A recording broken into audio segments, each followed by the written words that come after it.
депутаттардын арасында WhatsApp'та өзүңөрдүн группаңар барбы жокпу?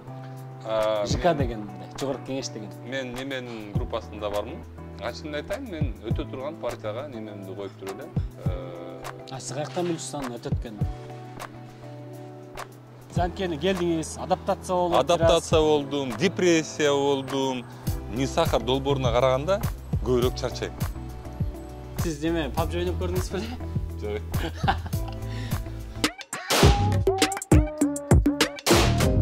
68 Неге тилекке каршы?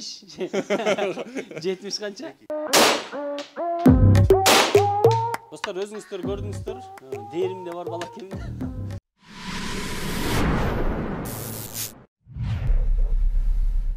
Assalamu alaikum, Азирет Осмонов YouTube каналынын көрүүчүлөрү, баарыңыздарга салам кайрадан.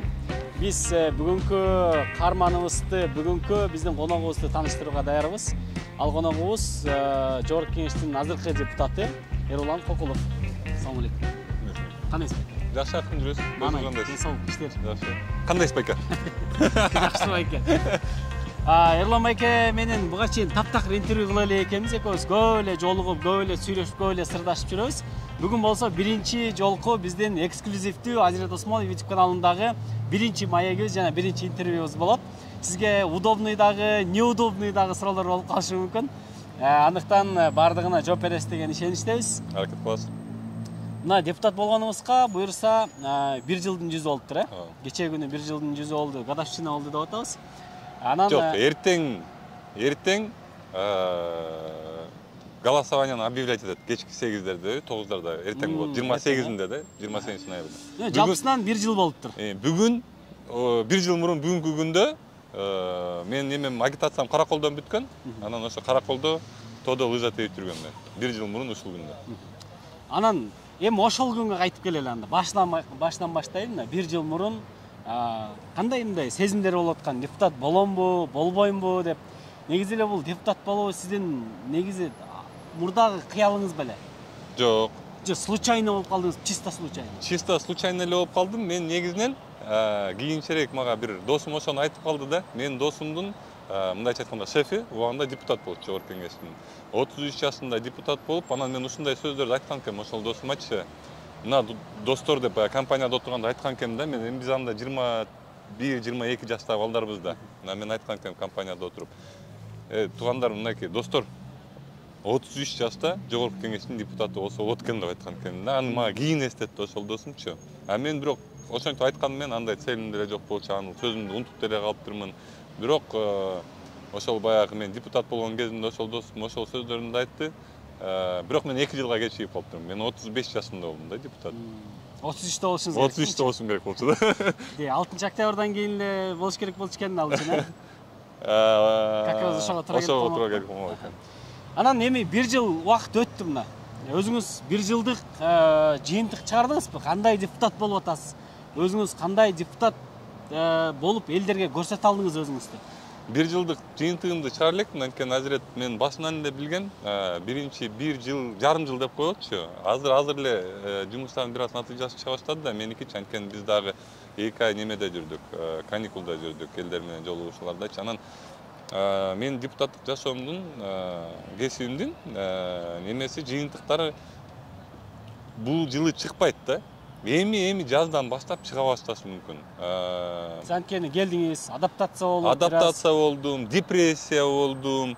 Эми канчалык мындай неме болбосоң дагы, канчалык кыйынсыңбы, кыйын эмессиңби, кеп анда эмес, сен в любом случае баары деле ушундай жумушту алып бараткандан кийин сен по-любому бир депрессияга түшөт экенсиң. Мен өзүм түшпөйт экен деп ойлогом, ачыгын айтып кетейин. Бирок кичине баары бир баягы депрессивный состоянияда жүрдүм деп ойлойм да мен өзүмдүчү. Анткени азыр эле бир аз көзүм ачылып, мындай решительныйраак болуп, кайра баягы Нисахарда жүргөн маалыма мына азыр келип атам да, бир 2-3 ай болуп калды где-то келгенимечи.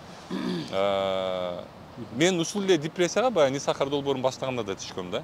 Анткени комментарийлер кеткен, бул эмне кыла алмак эле, колунан эмне келмек эле, андай мындай деген баарларын окуса керек. Жүрөт, биз ушинтип эле жашап келгенбиз, ушинтип эле жашай беребиз деген сөздөр. Ровно 4 жылдан кийин депутат болдум. Ошол эле ударлар кайра келип, по мне кайра тийди да. ровно ошондой эле кайрат депутат болмок беле ушул буга ким добуш берди эле анан жана ушул сыяктуу эмнени кыйратып атат деген сөздөрчү мен мунун баары болот экенин билгем баштан эле бирок баары бир бир аз адамдын немесине тиеткен да баары бирчи. Эми сиз Нисахар долбоорун алып чыгып жүргөндө сизде мындай жоопкерчилик анчалык жок болчу. Депутат болуп келгенде сизде уже 19 миң, 18 миң голос бул элдин сизге болгон добушу болду да, ишеними болду.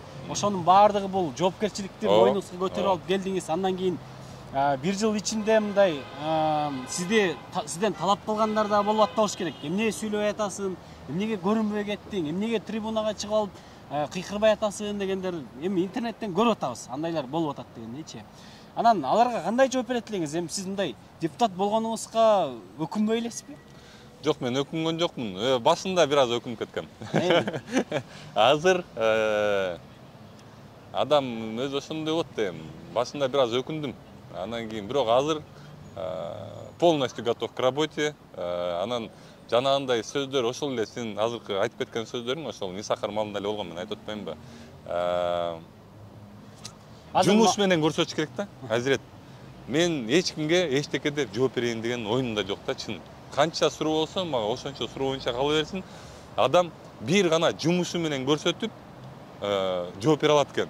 Мындай сөз менен мен мынтип атам, тигинтип атам, мен сүйлөп атам, анан бирөөгө барып доказывать этип, мына карабайсыңбы, сен деле YouTube'га кирбейсиң, мен деле сүйлөп атпаймынбы деп, ар бирөөнүн артынан кууп доказывать этип жүрүш бул кереги жок нерсе экен да. Мен ушундай нерсеге келдим да. Жумуш менен көрсөтөм. Эч кимге эчтеке деп жооп бербейм, неметпейм, жумуш аркылуу көрсөтүш керек. Мен ошол Нисахар долбоорунда убагында ар кимге жооп берип ошентип жүргөндө анда деле ушунча натыйжага жете алмак эмесмин да. Жумуш аркылуу көрсөтөм. Көрсөтүп деле атам. Азыркы маалда мисалы мен кылып койгон бир топ эле нерселер бар да. Эми анын баарын эле санап эле отура бербеш керек да. Мен муну кылып койдум, анан мен тигини кылып койдум, анан тияка барып келдим, анан азыр мындай экспериментально 1-2-3 проекттерди запускать этип атам. Ошолорду кылып атам, мен мынтип атам, тигинтип атам деп айта бербеш керек. Мен азыр мисалы 1-2-3 проект кылдым, экспериментальный. Азыр ошол проекттер баягы көрсөтөт өзүнчү. Эгер болуп кетсе, эми 3 проекттин бирөөсү хотя бы нормально болот. Ошондой эле депутаттык өзүмдүн кесибимде, башка депутаттык кесибимде дагы 1-2-3 кыймыл аракеттерди кылып атам. Алар да бүгүн эртең эле натыйжасын чыгарып албайт да. Акырындык менен иш менен эле көрсөтөм. Мына акыркы учурлардагы саясий окуяларга, анан ошондой эле биз соцсеттерде дагы мындай активдүү болбой калгандыгыңыздын себептери бул өзүңүз баягы өзүңүздүн принциптериңиз бар турбайбы агалайык, Соцсеттер боюнча айтып кетейин, Азирет, мен соцсеттерде өзүм деле активный эмес болчу экен. Мен баягы жумушума байланыштуу, баягы Нисахардан тартып, антип жүргөн үчүн эле ошон үчүн соцсеттерде бир нерсе бар болчу экен. Азыр мен жумушум андай болбогондугу үчүн эле, акасы мен соцсеттерде жок болуп кеттим. Мен мындай хайповщик эмесмин да. Мен эменин артынан, хайптын артынан угбайм, мен мынтип алып эле жөн эле бир балекеттерди сүйлөп алып бербейм. Мисалы, мен ошолго да өзүмө жооп бердим да. Эмне себептен мен социальный тармактарда активностьтум түшүп кетти деп. Ойлоп көрсөм мындай, мисалы Баткенге барып келдим. Баткенде конкретный суроолор чыкканда, конкретно ошол суроолор боюнча видео кылып туруп чыгардым да. Жана ушул сыяктуу нерселер, конкретный бир нерсе болгондо мен чыгарат экенмин ал нерселердичи, жумушума тиешелүү. Анан жөн эле татырактап эле тигини сүйлөп, муну сүйлөп адам эмес экенмин да өзүмчү. Просто мурунку жумушума байланыштуу, ошол себептен мен социальный тармактарым мурун активныйраак болчу экен да. Ну, буюрса азыр деле ошол жагынан бир иштеп аракет кылып көрөйүн деп атам. Эрлан айка, азыр эми мындай күнүмдүк жашоо кандай өтүп атат? Депутаттын жашоосу кандай экен мындай? Эртең менен саат канчага жумушка барасыз? Анан аяктан канчада чыгасыз? Мындай жашоо мурда эми сиздики мындай активный образ жизни болчу да. Чыгасыз, съемкаларга барасыз, бир нерселерди тартасыз, бирлер менен жолугасыз, каалаганда турасыз, каалаганда жатасыз дегендейчи. Ошондой. Азыр эми бир дисциплина бар. Дисциплина бар. Ооба. Жыйындарга сөзсүз барыш керек. Албетте. Анан ар бир маселеде мындай сиз мурда мындай жөн эле үстүртөн ойлонуп, же болбосо кааласаңыз ал жөнүндө ойлонуп, кааласаңыз ойлонбой койсоңуз, азыр ар бир маселеде ойлонушуңуз керек, анализдешиңиз керек, аналитиктер менен сүйлөшүшүңүз керек дегендей. Ушундай азыркы жашоо кандай экен, депутаттын жашоосу? Көрдүңүзбү? Эми мындай деп түшүндүрүп берейин. Эшикте, конечно, мындай жеңилирээк жактары да бар. Эшикте мен ар дайым чуркап жүрбөшүм керек азыр. Суукпу, күнбү, кар жаап атабы, жамгыр жаап атабы, эшикте жүрбөйм менчи. Мурун Нисахар долбоорунда постоянно эшикте жүрчүмүн. Бирок Нисахар долбооруна караганда көбүрөөк чарчайм. Кирпичке мен мындай өзүм чарчап эле, физически чарчабайсыз, бирок өзүм чарчап эле, көңүлүм эчтеке келбей эле кыйналам да. Анан ойлончумун, эмне болуп атат мен? Эмне болуп атат депчи. Көрсө, мен жашоом азыр мындай болуп калыптыр. Эртең менен саат, мисалы, условно говоря, саат 9-дарда үйдөн чыгам да, 10-да заседание. Болжолдоп, күндүк эмес да, болжолдоп 9-9:30 баштап мага бирөө бир нерсени сүйлөй баштайт экен. Мисалы, кабинетке кирип келерин менен эле помощнигиң баштайт. Бүгүн момдай темалар бар, момдай болуп атат, ушундай нерселер болуп атат. Бул келип кетет сизге бүгүн. Бул тиги иммунитет, мынчада тияка барасыз, андай мындай деп туруп баштайт да, саат 10-да заседание киресиң. Саат 10-да заседаниядан сүйлөй баштайт. Угасың. Мисалы, мен заседанияда көп отурбайм, байкасаңарчы. Мен кабинетим заседаниянын эшигине жакын. Эң биринчи эле кабинет меники да. Чыгасың.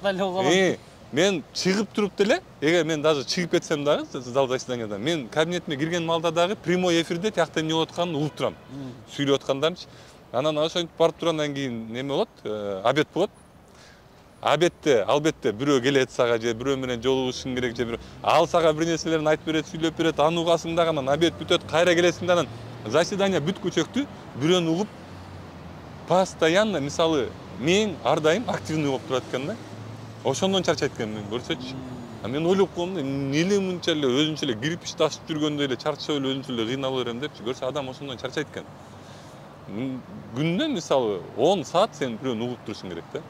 И обязательно угуп турушуң керек. Сен укпай кое албайсың, мисалы. Койчу, муну укпай эле коюнчу. Барып тигини кылып турайынчы, андан көрө андай мындай. Мен андай да кылып көрдүм. Кээде баягы жадап кетесиң, эми баардыгыбыз адам эле ошондойбуз да. Кээде жадап кетесиң, неметесиң, мындай. Койчу, бул мындай серьезный деле тема эмес экен. Укпай эле коюнчу. Негизи мындай ак үйдүн аурасы сизге жагабы? Мындай го. Эгерде сен бир кылып аткан жумушуң сага жакпаса, ал жерге барганда уже баргандан баштап кыжалатсың да. Барып киргенден баштап мындай бир нерсе кысып, ошондой нерсе болбойбу? Ошентип жүрдү. Башындачы, ошондой болуп жүрдү, бирок мен аны кабыл алдым. Азыркы маалда мен түшүндүм. Мен эми ошону өзүм мойнума алгандан кийин эми болду, уланчы керек да. Айла жок, жагабы, жакпайбы сага, ал башка нерсе. Эми мындайча айтканда, мен өзүмө ошол жер жагат деп туруп өзүм көндүрдүм да. Достор, биз интервью кызыктуураак болуш үчүн азыр ССК Выстрел деген стрельбищеге келдик. Бул жерде Эрлан Байке менен ок атып жарышабыз. Экөөбүзгө тең 10дон ок берилет жана таам аятуунун негизинде упайлар эсептелип, жеңүүчүнү аныктайбыз. Достор, азыр мен аткан атам. Буга чейин таптакыр атып көрбөгөн үчүн да бир аз толкундуу болот экен, Анан мылтыктын да өзүнүн сүрү болот турбай, көрсөчү, мен ойлогонбуз да, биз кинолордон көрүп, аз келип туруп эле тарсылдатып эле баарын чекеден кырам десем, бир аз толкундуу болот экен. Азыр эми пробный атып көрөлү деп атабыз. Достор, өзүңүздөр көрдүңүздөр, дээримде бар балакем. Кандай канчадан экөө тийбей калды, алыстагын аткан болчу. Бирөө тийбей калды. Калганын баардыгы мощно тийди. Просто азыр туман болуп, анан шамал бир аз мешайт этип дегендей. А так мен даяр эле экенмин. Бисмилла деп туруп мынакей биз баштадык. Буюрса азыр алдыбызда мешайт турат.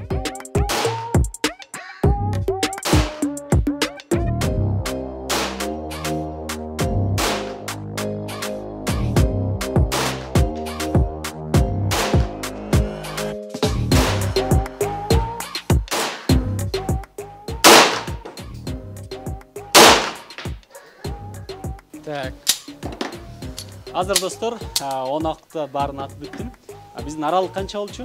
20 метр аралыкта 10 окта аттым. Аз буюрса мишенде канча ок аякка тийди, канча очко болду. Аз баардыгын эсептеп көрөбүз. Сиз неме PUBG ойноп көрдүңүз беле? Жок. PUBG ойногондор жакшы атат болуш керек деп ойлогом азыр. PUBG-дагыдай эле атсам, бул PUBG-да эмес экен туугандар. Тийиш кыйын экен бир аз. Азыр Эрлан Байке атам деп атат. Бир аз да болсо опыт бар экен Эрлан Байкедечи. Азыр эми көрөбүз. Дальше кандай болот экен.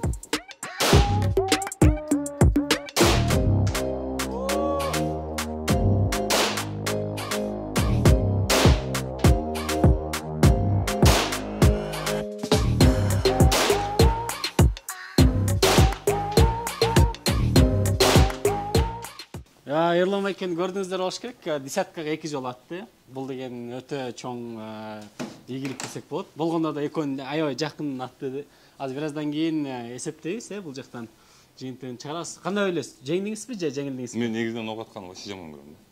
Неге жаман көрөсүз? Билбейм, ушу баягы немеден калып калганбы, же баягы акыркы неме болгондо, революция болгондо баягы немелер резина октор менен атып эметкенден калып калганбы, билбейм. Үн анча жага бербейт да мага ачыгын. Аябай оор момент болгондо, жанагы Панфиловага келип туруп такалат го ак үйгөчү. Ошол жерден ок атуулар болуп турган.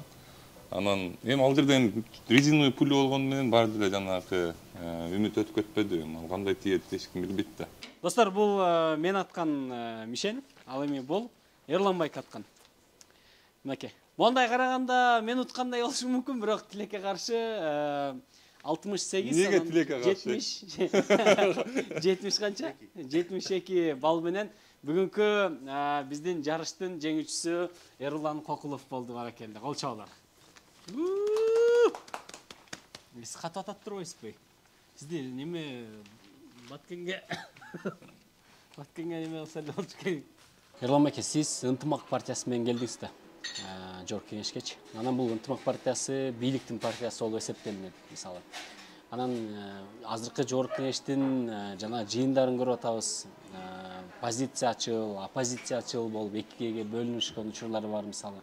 Ошондой учурда сиз же бийликтин партиясынын атынан сүйлөй албай, же оппозициянын атынан сүйлөй албай, мындай ортодо чайналып, ошондойнан да депрессия болбой элесизби? Жок, меники наоборот. Мен депрессия болгон себебим основной это элдердин сөзү болуп калды да мен үчүнчү. Анткени көп элдер ар нерсе деп сүйлөй башташты. Бул депутаттыкка дагы эрте экен, анан кийин эмне келип алды, ушуну шайлаган байкуштар, анан андай мындай деп ушул сөздөргө депрессия болдум. Мен оппозицияда эмесмин, позицияда эмесмин. Мен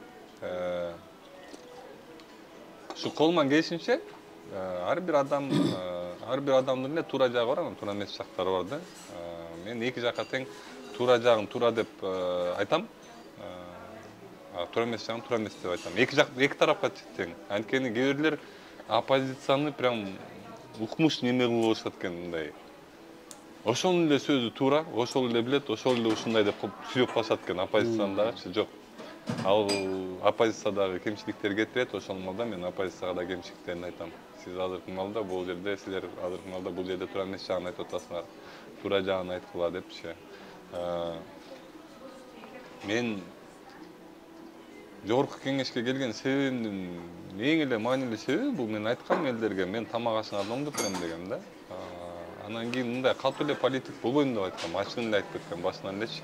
Мен азыркы маалда деле мен өзүмдү аябай катуу политикмин деп ойлобойм. Бирок акырын политиканын иштерине аралашып, акырындан жыйынтыктарды чыгарып, туура нукка буруп. Сиз айтып атпайсызбы, тамак ашты тазалоо, ушул Нисахарда кандай иш алып барсам, ошол тармакты оңдоо үчүн негизги максатым ошол болду депчи. Бирок канткен күндө дагы сиз ошол 90 депутаттын бирөөсүз да. Сиздин добушуңуз дагы кээ бир учурда жобосу негизи эле көп ролду ойнойт.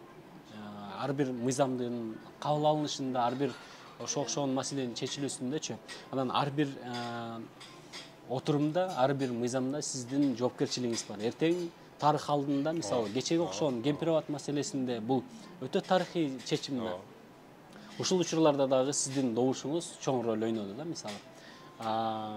Мен оюмча сиз ар бир окуяга же болбосо ар бир маселеге өзүнчө көңүл бөлүп, өзүнчө кайрылуу жасашыңыз керек эмеспи деп.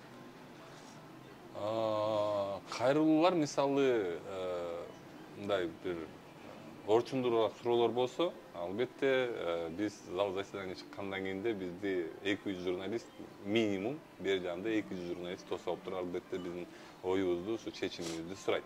Орчундуу маселелер болгондо. Бирок мындай таптакыр эле майдаланып эле килигише берейин деген оюм жок да, чынын айтайын. Акыркы учурларда депутат Сурабалдиева, Элвира Сурабалдиева баягы сүйлөгөндө өзү айтып кетти. Кемпирабад маселесинде каршы добуш бергендерге коркутуу үркүтүүлөр жүрүп атат, ачык айкын эле жүрүп атат деп айтып кетти. Алардын катарында сиз да барсыз да? Жок.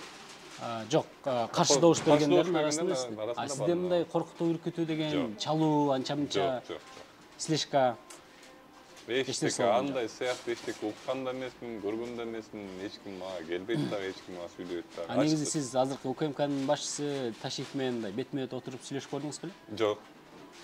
Жок, эми баягы заседанияда жолукканбыз. Заседанияны жолугуп эле жүрбөйлүкпү. Мындай бетме-бет жок, сүйлөшүп көргөн эмес. Бир жолу бир столдун үстүндө чай ичкенбиз, депутаттар менен чогуу отуруп, мероприятияга барып, немеге барып келгенде. Өзгөнгө. Анда президент менен доочканбыз, ошондо бир столдо отурганбыз. Болду ошол менен. Эң жакын жолугушум ошондо болду. Кемпирабад маселесинде буга чейин да интервьюңузду көрүп калдык. Ал жакта Кемпирабад маселесинде каршы добуш бердим, бирок мен өзүм аны туура деп ойлойм деп айттыңыз да. Эмне үчүн? Оюм экиге бөлүнүп кетти да, мен ошол жердечи, бирок оюм экиге бөлүнүп кеткенден кийин мен баягы элдин көбүнчө баягы элдин талабына көңүл буруп койдум да, чынын айтып кетейин. Бирок политикада жок кишиге оңой сезиле бериши мүмкүн. Отуруп эле кыйкыра бергенчи. Биякта мисалы башка жумуш менен алек болгон кишиге. Бирок сен уже баягы элге жоопкерчилигиң бар болгондон кийин сен үчүн бул абдан орчундуу маселе болуп эсептелип калат да. Сен уже бирөө айтыптыр. Мен таксиде кетип барсам, таксист ушинтип айтты мага, ошон үчүн мен противмин, же болбосо мен атам айтып атат, мен против бер балам деп, ошон үчүн против берип атам. Болбойт да уже мындай нерсечи. Сен уже атаңды да уга албайсың, таксистти да уга албайсың. Сен ошол айтып атпаймынбы, көп кишилердин угуп турган натыйжасын чыгарышың керек. Сиздин чечиңиз эмнеге ушундай болду? Сиз элдин талабы ушундай болуп атат деп эле, элдин мындай биринчиси бул мен ошол жообум менен элге көрсөтүп бердим. Элдин сөзү чыгып кетти да, бул бийлик басымдуулук кылып атат, бул бирөөдөн коркуп атат, жана ушул сыяктуу нерселер чыгып кетти. Биринчиден ошон үчүн каршы добуш бердим. Экинчиден мага кайрылган элдердин көбүнчөсү каршы добуш берди деди да. Ошол себептен каршы добуш бердим. Мен бул каршы добуш бергенден эки маселени чечип алдым. Бирок интервьюда мен айткан себебим мынакей. Эмне үчүн туура болду деп ойлойсуз? Мен интервьюда ушундай сөздү айтып кеттим да. Элдин мнениясы менен политиктин мнениясы бир болбой калышы мүмкүн. Ооба. Бир болбой калышы мүмкүн. Бирок политик баары бир элин ойлоп туруп, ошол жоопкерчиликти өзүнө алып туруп, мисалы за голосовать этиш мүмкүн да. Кээ бир суроолоргочу, мисалы мен ошол алдын ала айтып кетип атам. Эгер мен алдыңкы малдарда мен дагы буюрса 4 жыл депутат болом да. Алдыңкы малдарда эл канча кыйкыр басса дагы мен өзүм голосумду өзүм ойлонуп туруп берип койсом, это не говорит, что мен бирөө коркутуп алган, же бирөө басып алган, же бирөөгө сатылып кеткен жана ушул сыяктуу нерселерди.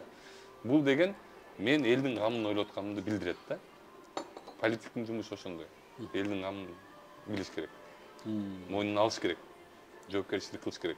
Ошону ушул Кемпирабадтын суроосу боюнча мен ойлойм, ошол политик катары, Кыргызстандын лидери катары Садыр Жапаров туура чечимге келди деп ойлойм. Эмне үчүн? Эми биякта мисалы көбүнчө секретный жерлер бар, азирет. Мен айта албаган нерселер бар да. Бул бирден, биринчиси. Экинчисинен мен ошол эле интервьюда да айтып кеткем да, мондай бир неме көрсөтүп атат. Биринчи темасы мен почему антип ойлойм, потому что Кемпирабадты Өзбекстан өлкөсү менен 1000 жылдан кийин чечсек, 2000 жылдан кийин чечсек да ушундай чечилет. Мен бүт документтерди көрүп турдум, толугу менен айтылам. Точно ушундай чечилет. 2000 жылдан кийин делечи. Бул баягы статистика да. Бул жөнөкөй эле статистиканын нерсеси. Муну биздин балдарыбыз да, биздин неберелер, чөйрөлөр да мындай башкача кылып чече албайт. Ушундай кылып чечилет. Анткени бул бир Кыргызстандын короосу эмес, бул эки өлкөнүн. Албетте, эки өлкөнүн территориясы, чек арасы чечилип атканда эки жакка тең пайдасын тийиш керек. Эки жакка тең минус болот, эки жакка тең пайдасы тиет. Алардын немеси дагы, алардын оппозициясы дагы ушуга асылып, ар нерселер кыйкырып чыкты. Аны деле биз көрдүк да. Эми чечилчү маселе чечилип калды, эң башкысычы. Дагы бир кызыктуу суроо бар да. Депутаттардын арасында WhatsApp'та өзүңөрдүн группаңар барбы жокпу? ЖК деген мындай, жогорку кеңеш деген. Мен неменин группасында бармын. Жалаң депутаттар мындай 90 Жок, адамдан андай турат. группа жок го дейм. Анткени эгер жалаң 90 болсам да мен ал группада жокмун, 89 болуп калат да. Менде ынтымактын группасы бар. Депутаттардын жана бизде баягы жаштардын өзүнчө группабыз бар. Депутаттардын арасынан кимдер менен мындай жакшы сүйлөшүп, мындай жакшы мамилеңиз бар? Эми улуумундар менен жакшы мамилелер бар. Эми мындай санап айтып кетсем, мисалы конкретно айтканда, Жанар Акаев менен жакшы сүйлөшөбүз, Медер Алиев менен булар баягы мага тең туштар да, биз бир жаштабыз. Медер Алиев, Элдар менен сүйлөшөм. Эми азыр мындай сразу эле айта албайм, эми ушулар менен мындай түз эле сүйлөшүп турабыз да. Эми жогорку кеңешти бардыгыбыз прямой эфирден. Бирок мен 90 депутаттын баарын тааныбайм, кстати. Мен азыр эле көбүрөөк депутаттарды таанып калдым, бирок 90-дун баарын тааныбайм баары.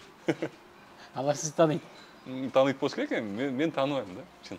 Ачыгын айтып кетейин. Мен кээде ушул депутат ушинтип сүйлөп коюптур деп бирөө айтып атса, мен Google'га кирип, аты жөнүн жазып, андан кийин карап, ушул Байке Турбаева же ушул Эже Турбаева дедим да. Баарын тааныбайм. Азыркы бийликтин иш аракеттерине, кылып аткан иштерине, жүргүзүп аткан саясатына сиздин көз карашыңыз, сиздин бааңыз кандай? Мен где-то бир мындайча айтканда бир 70%га макул элемин. Анткени кээ бир нерселер бар, жөнөкөй адам түшүнө алышы мүмкүн эмес, бирок политика деген бул стратегия. Политикада мындай бери жагында эле 3 жыл, 4 жыл, 5 жыл алда ойлонуп турган нерсе да. Бул азыр мынтип салбайсыңбы десе эле ошентип эле чечилип кала турган нерсе эмес. Азыр кээде мен көрүп калам, тигини увольнять этип салыш керек, аны кетирип салыш керек. Ал болбойт дегенчи. Андай нерсени президент кыла албайт. Анткени ошол кишинин жана кетирип салбайсың деп аткан кишилердин определенный бир какой-то пландары бар, ошол пландар менен келген, ошол пландар бузулуп кетиши мүмкүн да. Же болбосо натыйжасы аягына чейин жетпей калышы мүмкүн. Ошол сыяктуу нерселер бар. Показательдер көп. Терс моменттери да бар. Мисалы, азыркы болуп аткан окуялар, эгер мен айткам, кайсы учурда терс окуя деп ойлойсуз? Болот Темиров боюнча айтып кетейин, жанакы активисттер боюнча айтып кетейин, жана ушул сыяктуу адамдар боюнча айтып кетейин. Эгер азаттык боюнча азыр неме билиниш керек да. Азыр мен ушулардын натыйжасын көрө албай атам да. Мисалы, Болот Темиров боюнча мен азыр документтерди сурап атам, эмне себептен анын баягы кеткен. Эгер чындыктын баары чындап эле ошол туура эмес мал болуп калган болсо, анда мен ойлойм бул сөздүн неме кысымдык, эркин сөзгө көрсөткөн деп мен анда кабыл алам да ушунучу. Бирок азыркы малда мен сөз эркиндигине кысым. Сөз эркиндигине кысымдык. Азыркы малда мен 50-50%дамын да, ортосундамын. Эми бул сөз эркиндигинен сырткары дагы мындай окуя болгон эмес да буга чейинчи. Соттон түп-түз аэропортко колун кармап кайрып барып туруп, андан ары самолетко салуу ийгенчи. Мен оюмча, мисалы, сен оюңду айтып кете аласың азыр, айтып койсуң. Мен оюмча, мисалы, Болот Темиров эми анын кылган кылмышы тууралуу ал башка кеп. Бирок адамгерчилик деген сапат болот. Мисалы, аны депортация кылыптыр. Депортация кылганда эми аны мейли кылсын, бирок 2-3 күндүн ичинде чыгып кет десе, ал чыгып кетет болчу да, үй бүлөсү менен коштошуп, чемоданын сүйрөп алып, мындай. Ошол нерсеге сен мисалы азыр сен азыр журналистсиңби же блогерсиңби? Журналист-блогермин. Журналист-блогерсиң, сен бабадомсуңбу? Сен мисалы журналист-блогер катары сен азыр өзүңдүн оюңду айтып кете аласың.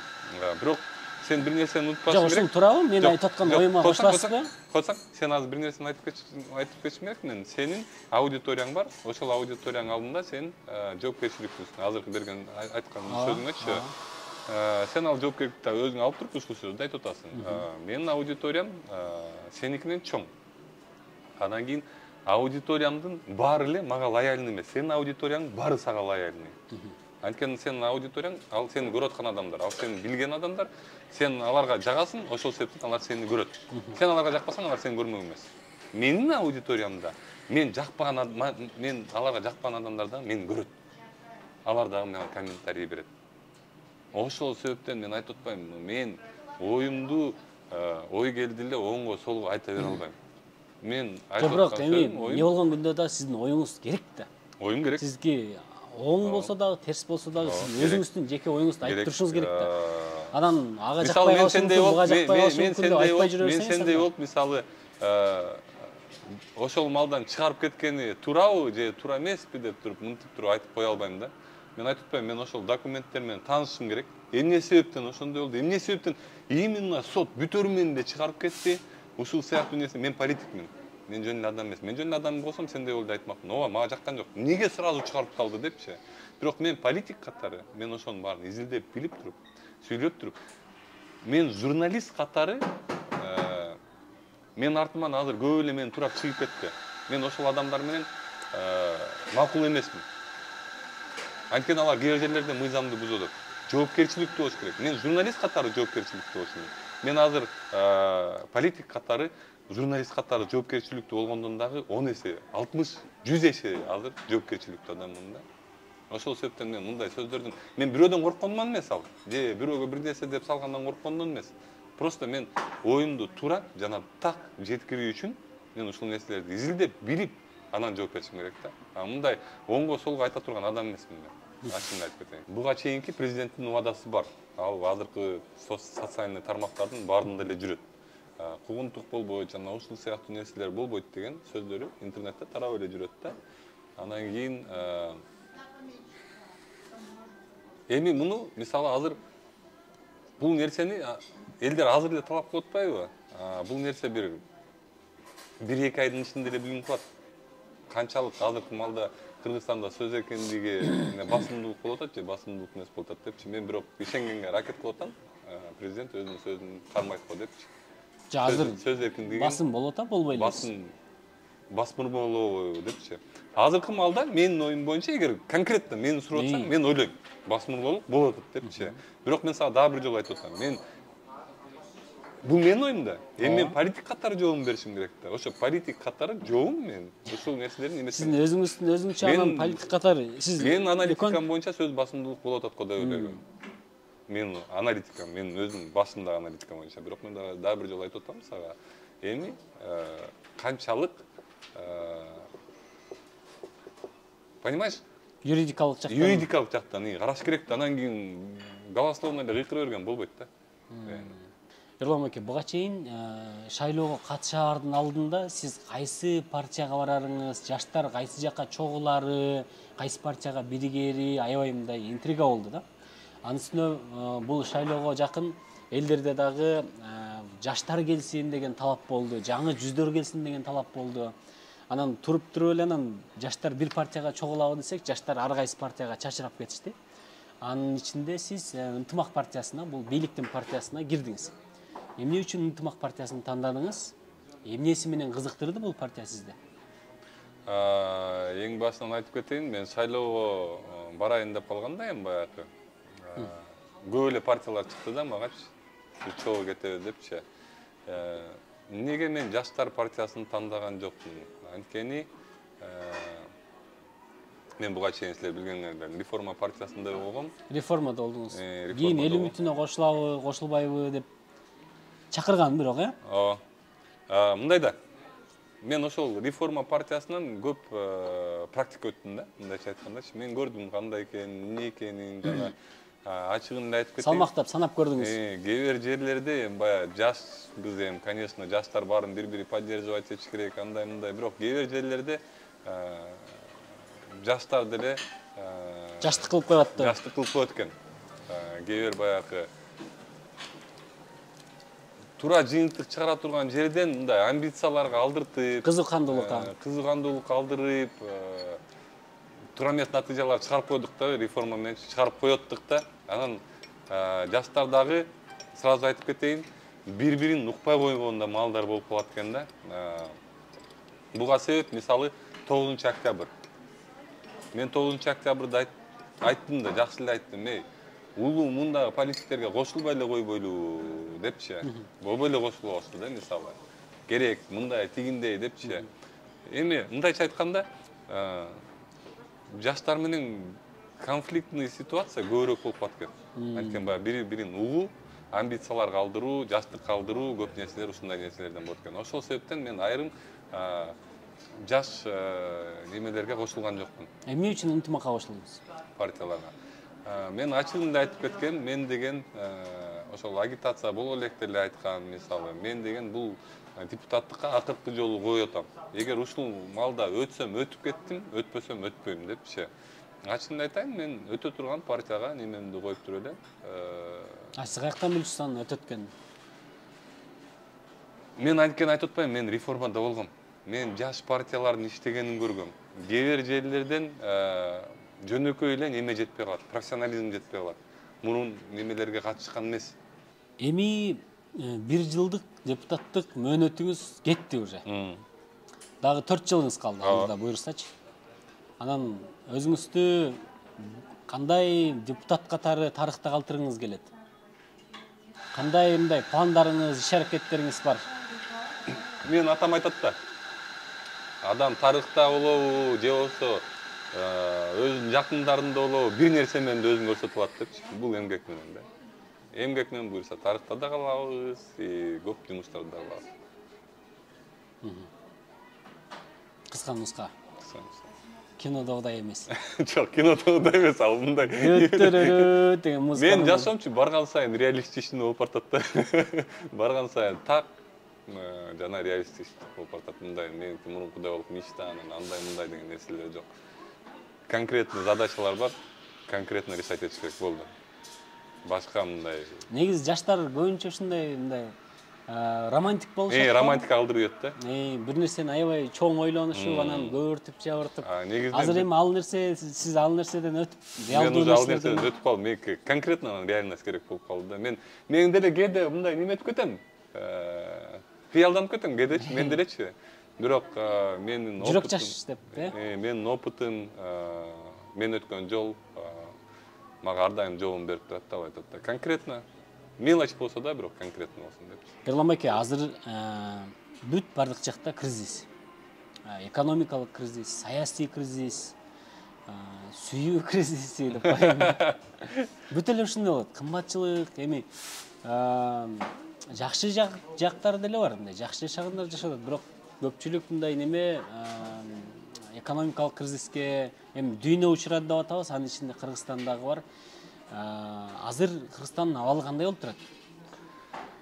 Bunday нерсеге да аябай көп убакыт керек, азыр сага жооп бергенчи, бирок бат-бат эле түшүндүрүп бергенге аракет кылайын. Азыркы баалардын өсүшү боюнчачы, мен бул баалар өсөт экен, мындан дагы бир 5-10 жыл мурун эле прогноз коюп койгом да. Анткени биз Кыргызстан баары бир дүйнө жүзүнө байланган өлкөбүз.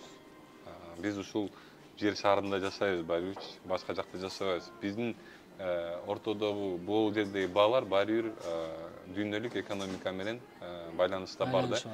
Бирок мурунку президенттер баягы көз боймочулук менен ар кайсы жактардан карыз алып, антип минтип, эптеп бааны кармап калуу амалы менен биз арзан жашап жүргөнбүз. Бирок азыр бүт баалар көтөрүлүп атат, бул нормалдуу нерсе.